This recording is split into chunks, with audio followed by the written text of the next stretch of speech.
Hello and welcome to HITC Sport. Spare a thought for Danny Rose, who has probably spent the last week sleeping under bus shelters and rummaging through the bin outside Subway. No, wait, he's on 70k a week. With the Tottenham left back having just given an explosive interview in which he voiced concerns over his minimal pay packet. Poor fella. What do the Tottenham fans think of this? Danny Rose's comments, what do you make of them? Deserves more money, doesn't he? Obviously, as a Tottenham fan, you don't want to hear anything like that.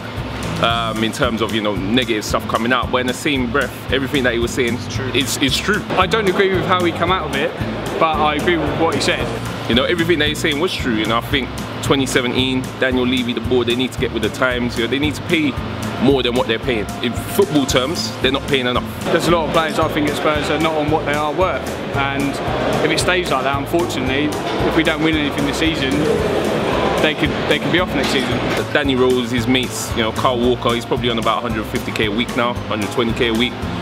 So you got to move with the times a bit. You want some more Lamborghinis, maybe? I mean, that's... he might want some more Lamborghinis, but at the same time, pay him out what he's worth. I mean, apparently they've got the same agent, supposedly. So I reckon maybe his agent had a word in Danny Rose's ear and said, "Look, you could be earning this." Money talks.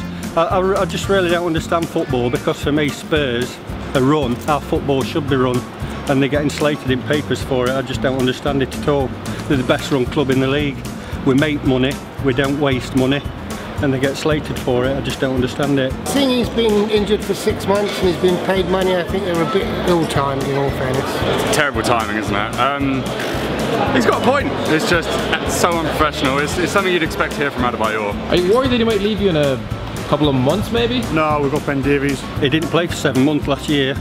Davies played really well. They won, what, 20 out of 22 games when Davies played, so we didn't miss him, did we? As a player gets better, as a player progresses through his career, he's going to want more money for it. He's going to want more money. Otherwise, the bigger clubs, look, I mean, if somebody offers you 60k a week and someone offers you 120k a week, what are you going to do? Would you want him to go in January then, purely for just being a bit of a... I wouldn't want him to leave, but it wouldn't be the end of the world if he did leave, definitely. There's a young player like Dembele at Fulham, I'd be looking to bring him in next season or in January. That's what they did with Rose, bought him for peanuts. They're going to sell him if they sell him for 50 million. Unfortunately, there's no loyalty in football anymore. You get a few guys, Harry Kane's, etc., but there's no loyalty in football. But you've got to pay people what they're worth. You can't just, keep paying people cheap money all the time. So you've got to pay the money to get forward. Otherwise, your best players are just going to go. Thanks for watching. Don't forget to like, share and subscribe.